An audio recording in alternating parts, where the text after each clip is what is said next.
It is a Tuesday edition of Locked On Grizzlies. I, Joe Mullinax, am back, and I vow not to blow up or burn down Locked On Grizzlies the way that I did social media. I apologize to Damichael Cole in advance. For anybody that yells at us through him, it's not his fault. It's all my fault.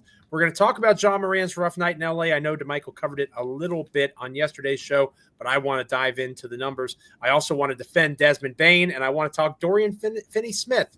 All that and more on this episode. Let's lock in.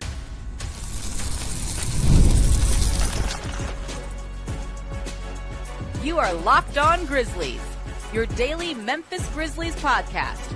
Part of the Locked On Podcast Network, your team every day. Welcome to a Tuesday episode of Locked On Grizzlies. It is I, Joe Mullinax, happy to be back with you, joined by my wonderful co-host, Damichael Cole of the Commercial Appeal there in Memphis, Tennessee. He's the Memphis Grizzlies beat writer for that publication. Make sure you're following him on X at Damichael C. You can follow me on X if you really want to find a good way to waste a Monday afternoon and morning at Joe Mullinax. I guess any day that ends in Y would be a good day to waste on social media when you're defending one Desmond Bane. But before we get to that, today's episode of Locked On Grizzlies is brought to you by the College Football Playoffs. The College Football Playoff is here, and you do not want to miss a moment of the action. Go Vols, right? GBO, baby. Go big on. Rocky Top, Tennessee. The College Football Playoff presented by Allstate begins with 4 first-round games, December 20th and 21st on ESPN, ABC, TNT, and Max.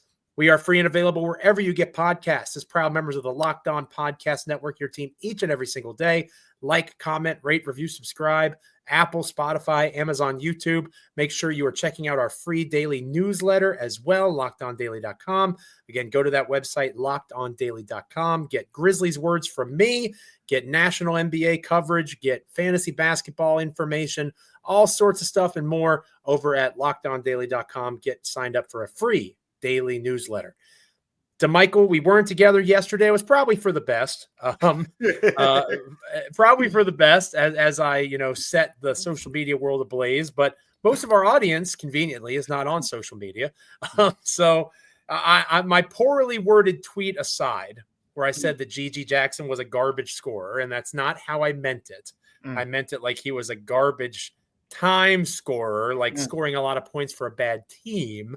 The most disappointing part about that quick tangent, partner, was I feel like I defended Gigi Jackson more than most over the offseason. I talked about him as a sixth man on this team. You did. I feel like either people forgot pretty quickly because our numbers are pretty strong on this show. At least they've gotten stronger. So I feel like somebody heard me say that at least once. It's what have you done for me lately around here? Man, I tell you what, that X post really, really fired some folks up. But what fired me up was the Desmond Bane question. Yeah. And what made me most mad, Damichael, because we've talked about this before, so we could definitely take a different angle here. And this was the post on X that I was most proud of. I pointed out that Ja Morant had 6 assists in the Lakers game to 7 turnovers, which we'll talk more about here momentarily. Desmond Bane had 7. Yeah. Jaren Jackson Jr. had 5 or 6 rebounds in the game. Desmond Bane had 7. Yep. So while Des certainly could have scored better, right? Part of the issue is him not shooting the 3 ball as much as he should be or not getting his shot. All that. Desmond Bane is still actively finding ways to win. He's competing. And that in and of itself is leadership, right? Going out there, and even when you're not performing, I would still argue that he was playing well. But not playing well in terms of scoring the basketball, right? And obviously there's defensive issues. There's lots of different things we can dive into. Yeah. But he is still going out there and he is still playing competitive, winning basketball, or at least trying to. The shooting slump, he's played in 19 games. That is such a small sample size compared to the overall existence of Desmond Bane as an NBA player. He's going to shake this slump, but I'm willing to admit that this is a slump that has become a little more prolonged than I think any of us thought we'd see.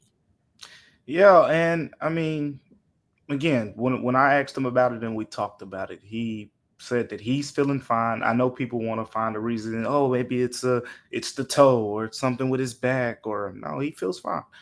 His words, not mine. So with all that being said, you look at it and you look at the way he's playing, And he talked about how the new offense is predicated on sharing the basketball with guys. And that's kind of what you're seeing. Like in this last game, we're complaining about the fact that he was 0-2 on three-pointers, which I don't think there should be a game for the rest of Desmond Bane's time here, as long as he's the player that is making, on the contract that he's on. That type of player, he should never take just 2 3-point attempts in a game. That shouldn't happen again. So, only 2 3-point attempts, only 8 shot attempts for a guy who averaged over 20 points per game last season. And you could have made a strong argument at the beginning of the season that he would be in that 20-point per game ballpark again.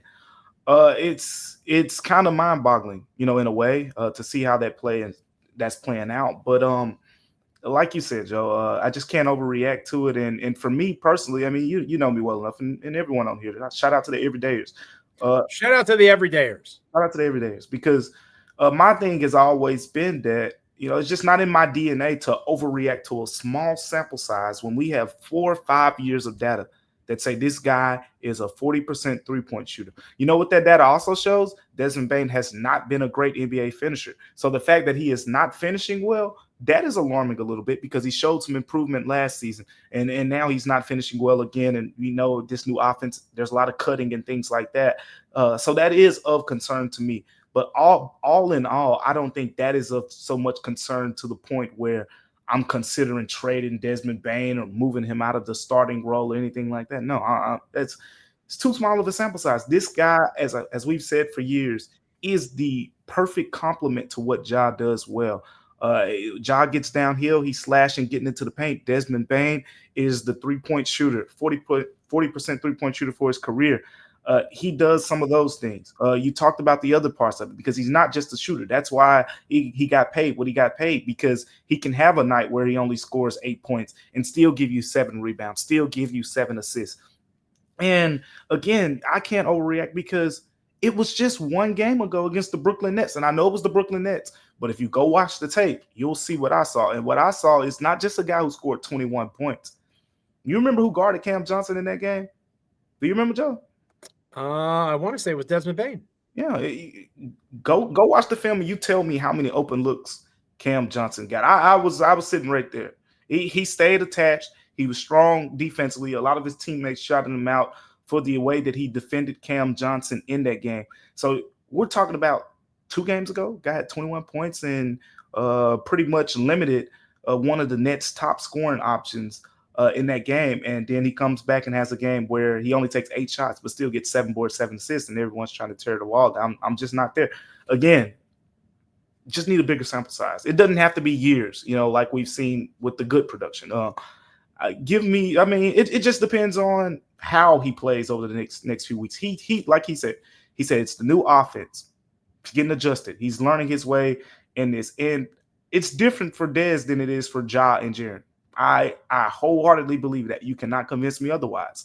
Ja Morant is the key. He's the engine. Jaren Jackson Jr., the whole team. And I had a story coming out about this morning, just about how Jaren Jackson Jr. is now an elite scorer. And we'll talk about it a little bit more in the second segment. But you can make an argument that he's option 1 offensively right now. You can make that argument. So Desmond Bane has gone from, in a way, being 1B, 2B, whatever the case you want to call it, to he's the clear third option now. And you show me a team that had a bona fide big 3 where the number 3 option was getting the same type of shots as the top 2 options. I can't think of too many cases where that was the case. So it's a different role. But all in all, Desmond Bane's got to play better. He's getting paid to be, a really good player. But I just think the sample size is too small to overreact, especially when the signs are there. Like, he didn't have an all-in-all great game against the Boston Celtics, but you know who closed that game out? I mean, Jaren closed it out for most of the fourth quarter, but the last 3 minutes, Desmond Bane made 2 real big shots. Right. Prayed and scored at the basket. And then, again, against the Nets just 2 games ago, 21 points. So he's still, capable of what he's done over the course of his career. It's just, to me, it's about finding his way in this new offense and this new role and being confident in being that guy that he's always been. The contract thing, because that was a point that was made a couple of times on social media on Monday. The fact that he's the highest paid member of the roster is because of 2 things. one, the way that the contracts line up, right? In terms of Ja becoming out a year before Desmond Bane in terms of the draft. And Ja missed the Supermax.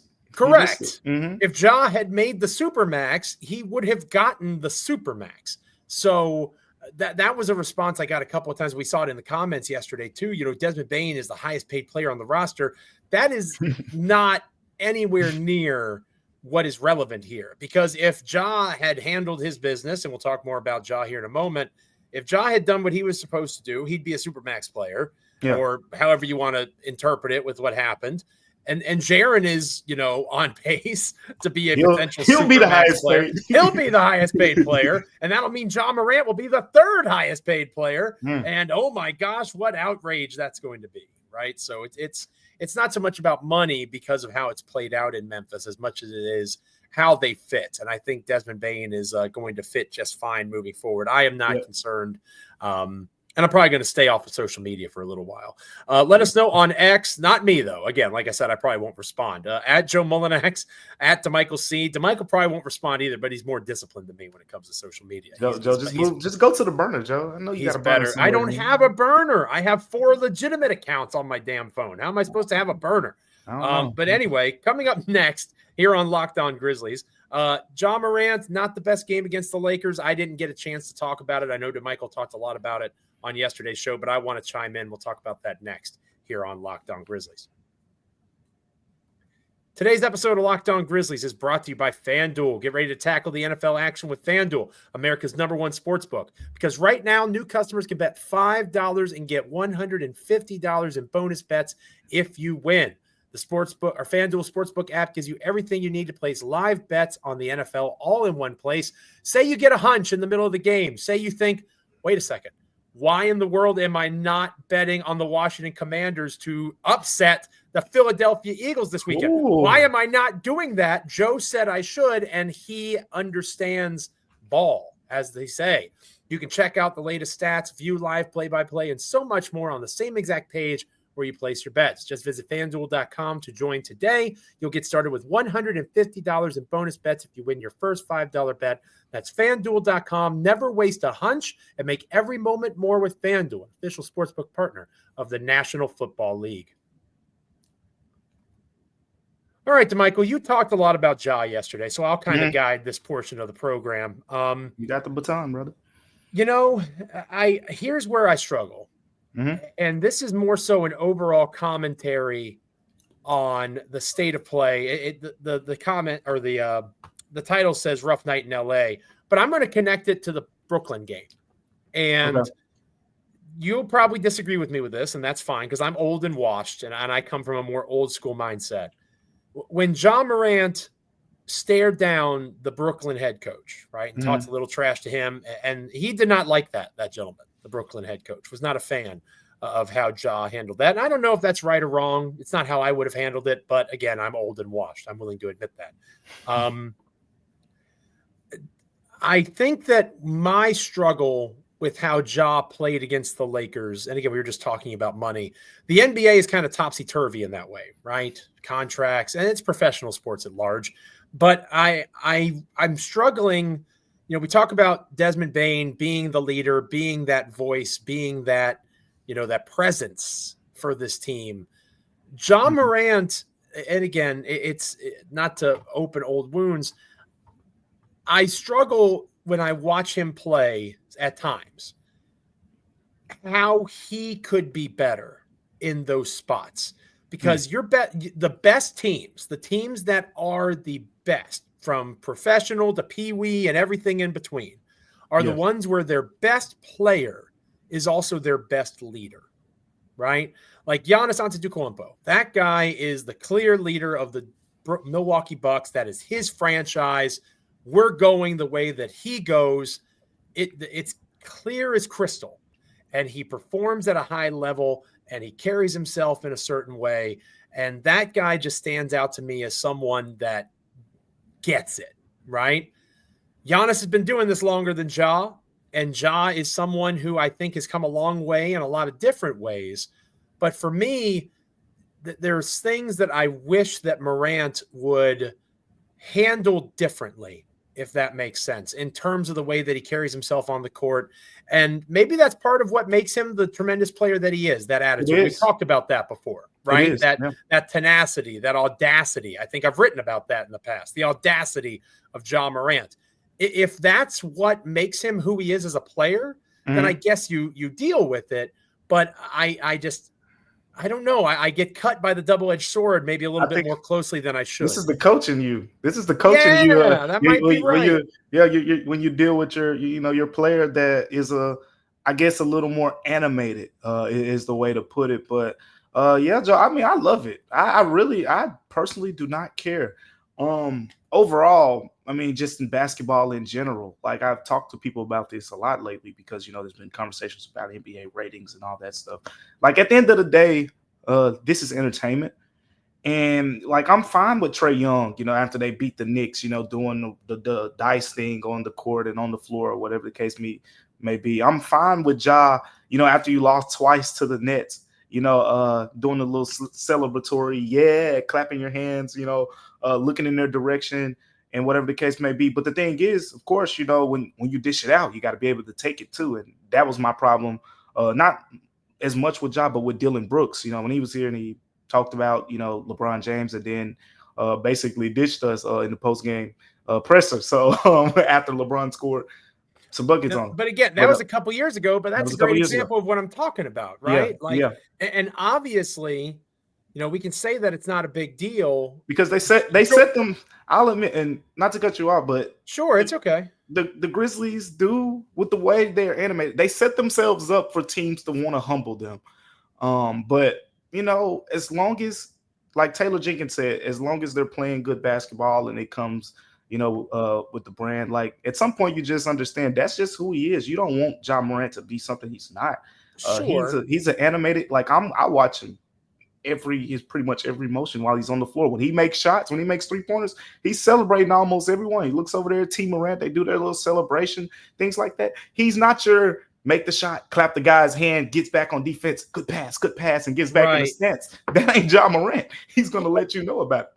I struggle with because again, there's a difference, and there's some like the Golden State Warriors that are hypocrites, right? Like we've been over the thing and obvious hypocrisy. You're gonna love Dennis Schroeder on that team. I know you. Yeah, it's just gonna be even more. It fits like a glove, is what it does.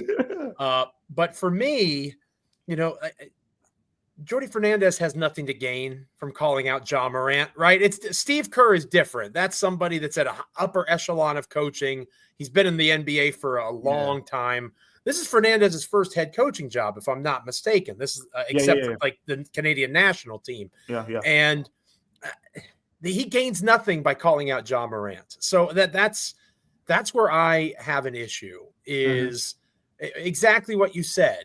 As long as, and to his credit, I think that he needs to be given the opportunity. I don't want it to happen because it'll mean they lose.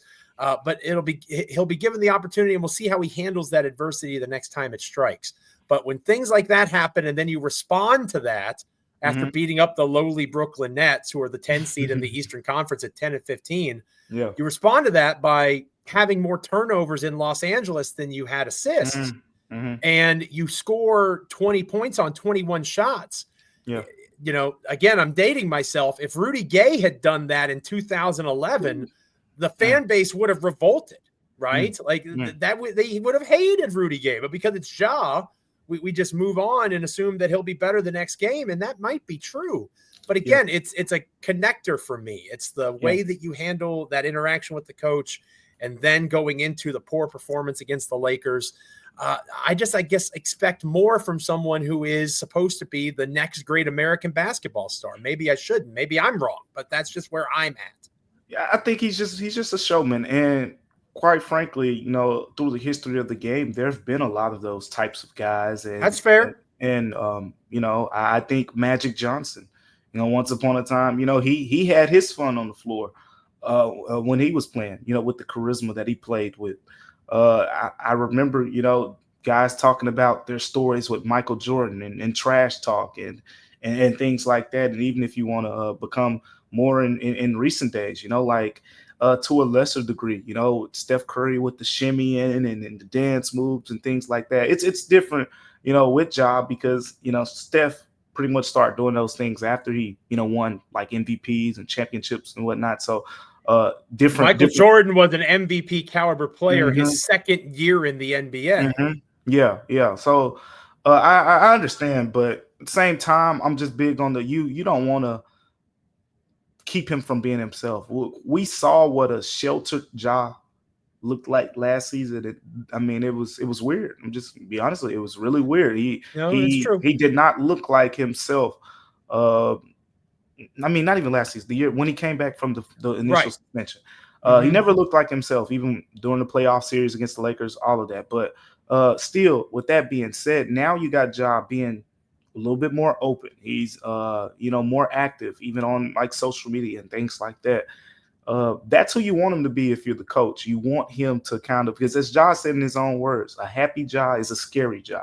And he's happy. So look, as long as it doesn't come back to bite him in any ways off the court, me personally, I'm fine. Like he's getting the technicals. Ja got the money to pay the little $2,500, $5,000, whatever they get for those technical fouls. That's nothing. As long as it's not impacting the result of the game, I really don't care as much. I know that some people do, because again, your point makes sense, because he is the leader. He is the tone setter in a way. But that is just kind of part of the Grizzlies brand to me at this point. A big part of it is because of Ja. But you got guys like Desmond Bane. Desmond Bane was on remember the last time they beat the Lakers in LA, he called LeBron James old. Like Ja was nowhere around for that one. He said, he locked that old man up over there. So, it's not just Ja, it's good competitive basketball. But yeah, I think that's just who he is. And as the coach, you can see Taylor Jenkins just lets him be himself, in a way. Yeah, I think we can chalk it up to me being old and washed. That's probably fair. Let us know in the comments. Hit us up on X at Damichael C, at Joe Mullinax. Let us know how you feel. I've been accused of being tough on Ja Morant. Maybe it is the coach in me. If you are the best player, you should set the example. And I think Ja does that in a positive way in a lot of ways. I agree with that. But I think that it lacks in other times. When we come back here on Locked On Grizzlies, we'll finish out this episode talking about the latest trade rumor, another Brooklyn net, not the one that we talked about last week, potentially coming to Memphis and elsewhere, being on the block. We'll talk about that next. Stick with us. Today's episode of Locked On Grizzlies is brought to you by Robinhood Gold. With Robinhood Gold, you don't need a silver spoon to eat up the financial favors of the 1%. Robinhood Gold allows others to get the rates and perks usually reserved for the high society.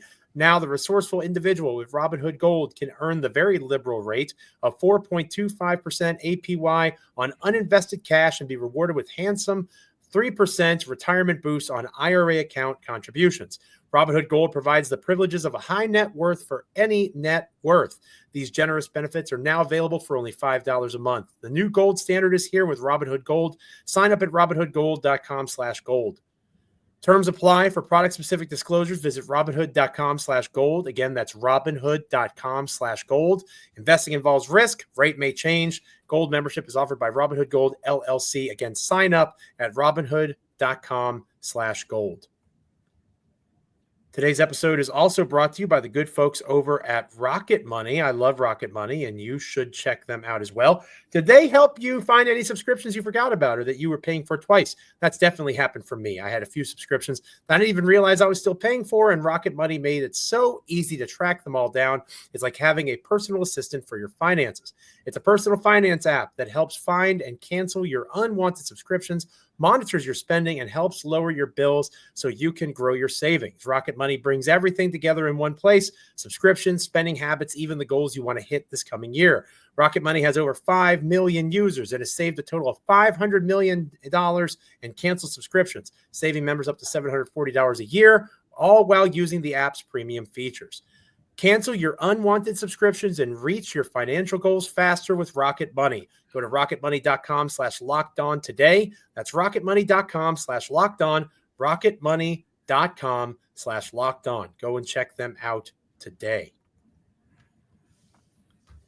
We'll close out this episode, Damichael, talking about Dorian Finney-Smith. We've discussed him before here on Locked On Grizzlies, but Evan Siddery, once again saying that the Grizzlies have been in touch with the Brooklyn Nets, not just because they played a basketball game recently, but because there's players on the Nets that Brooklyn has to be interested in, right? Like they're 10-15 in the Eastern Conference. They're still in the mix for the playoffs, which is just absurd. They have to tank better, right? Like the way to be a good team. They are. You see that last game against Cleveland? And they are going to do their darndest to tank as good as they can, or as well as they can. Mm-hmm. Dorian Finney-Smith is too good to be on a tanking basketball team. The nice thing about Dorian Finney-Smith compared to Cam Johnson is I think he's going to be a lot cheaper. I think a John Conchar, Luke Kennard, 2 second-round pick kind of situation probably gets you Dorian Finney-Smith, all right? And that is something I would be very interested in, or a heavily protected first, right? I think that you're able to get DFS, who is having, I think, 43 or 44% from beyond the arc. He's having a career year as a shooter. What makes me nervous about DFS is I'm not sure he checks the same boxes that a Jake LaRavia, that a Gigi Jackson eventually, another guy that I got in trouble for over the interwebs. Maybe we can talk more about that tomorrow. But a Gigi Jackson, a Santi Aldama, maybe I haven't watched DFS enough lately, but I just don't think creator off the dribble. I love that he can spot up shoot, and the Grizzlies certainly need that assistance, and I know he can defend multiple spots, so maybe I'm being a little bit too picky, especially for a guy that you could potentially get for Kennard, Conchar, and 2 second-round picks. How do you foresee DFS fitting? Again, I know you've been higher on his fit in the past than I have. Yeah. And the reason that I was, in recent years is because of that need at the 3 for this team to have that bona fide defender who is going to knock down shots. But I'm a little indifferent on it. Either way is fine, simply because again, the development of some of the younger players, and I know that's going to be what it comes down to me. How much does the Grizzlies? How much do they trust Vince Williams Jr. coming back from his injury? How much do they trust Jalen Wells to continue to progress to the level where maybe the next couple months he's in that closing lineup just like he is in the starting lineup? That's what it comes down to. If you trust Jalen Wells and or Vince Williams to be your Dorian Finney-Smith, you don't need to make that move. If you're saying they're showing the flashes, but we need a for sure answer, you go get Dorian Finney-Smith, because the one thing that is for sure is Dorian Finney-Smith was on, that Dallas Mavericks team, went to the Western Conference Finals, with Luka, and they had, I think, Reggie Bullock and Dorian Finney-Smith pretty much guarding everyone. He was on that team, and he was a big piece to that team that lost to the Warriors that year in the Western Conference Final. He's been in Brooklyn pretty much since then because, they ended up trading for Kyrie Irving. He was involved in the Kyrie Irving trade, got sent to Brooklyn. Solid player. You mentioned he's having a career year shooting the 3-point basketball, but even I'm big on just the bigger sample size, and the bigger sample size, he's at about 36% from 3-point range for his career, which is solid. That's solid enough for me to want to go get a guy like Dorian Finney-Smith. So look, I love the fit. If you go get him, I think it works. I think he makes this team better without a doubt. The only caveat for this is, if Vince Williams comes back in January and you say, oh, he looks just like Vince Williams last season, and he's, just going to kind of grow from there, there's no need to go get Dorian Finney-Smith. They do some similar things, and you got a younger, cheaper option here with Vince Williams Jr. And, of course, the progression of Jalen Wells. And, that all matters to me in that conversation. You mentioned the stuff about the creator. That's something I've been big on as well. At the end of the day, look, Ja Morant and Desmond Bane just have to be better, in those situations. Right now, Jaren Jackson Jr. is grading out on the NBA's tracking data and player isolations, 75th percentile. Desmond Bane is in the 38th percentile. Ja Morant is in the 27th percentile. In other words, both of those guys are below league average when it comes to scoring in isolation situations. Ja Morant, I think I'm less concerned about that number for him because his isolations sometimes lead to easier scoring opportunities for other players because he draws and he draws for the defense. But at the same time, you don't see a lot of Ja Morant, pull step back jumpers and things like that. There have been some mixed in, And of course, Desmond Bane is this clear third guy. You're seeing a little bit less of the isolation stuff, and he still has never been a really good isolation player. Jaren Jackson Jr., he's a stud in that category. But with all that being said, you get Gigi back. Gigi Jackson can put the ball on the floor and put it in the cup. But we'll see how all that works out. But, yeah, Dorian Finney-Smith, short answer for me, Joe, is I'm all for it. I just need to know when that time comes, when you get to February, if the demand for him is peaking a little bit early, we see Dennis Schroeder just got traded soon, then I'm not ready to make that call where I say I want to go get him, because I need to know more about Vince Williams, what he can bring to the table before I make that deal. I understand that completely. I'm not as high on DFS as I am Cam Johnson, and I'm exactly with you. I think that you wait on a DFS trade, whereas if Cam were legitimately available now, go get him right now. I think there's a difference between the two. Let Damichael and I know what you're thinking in the comments about Dorian Finney-Smith. How does he fit? At Damichael C, at Joe Mullinax on X. All right, partner, you mentioned Gigi Jackson getting closer to a return. He's been on the court during practices and shooting a little bit. We can talk a little bit about Gigi, I think, in this lead up to our next game. The best way to try to integrate him, because as I pointed out on social media on Monday, this is a guy who's going to be 20 years old. You're trying to bring him in without a training camp. There's some folks floating the idea of him being a starter. How do you even get him into the mix? Because again, I'm a GG guy. At least I thought I was. I wanted him to be the sixth man, and it's going to be tough to make all those moving parts work together in season. Yeah, at the end of the day, basketball is simple to me, and if you can do something that other guys can't, there's a role for you somewhere. You look at that bench right now. You tell me how many guys you got out there that can create for themselves. There's a role. Not many. There is a role for a guy who can create for himself. The reason that we go into certain games, and again, I love the Grizzlies' depth, and I'm not going to talk too long here, but the reason that there are certain games where guys just vanish off the face here is because when you go against certain type of defenses that are more switch heavy and more predicated on making you put the ball on the floor, certain guys won't play as well. It's just how it goes. And that in those games tend to be more playoff-like atmospheres. That's why your Ja Morants, your Desmond Banes, your Jaren Jackson Jr.'s can sometimes carry the load when they go against certain teams. And you know what? Gigi Jackson is capable at his best. If he comes back and continues the trajectory that he's already on, he's capable of entering that territory as a guy you could say, get out the way, I'm about to go get us a bucket.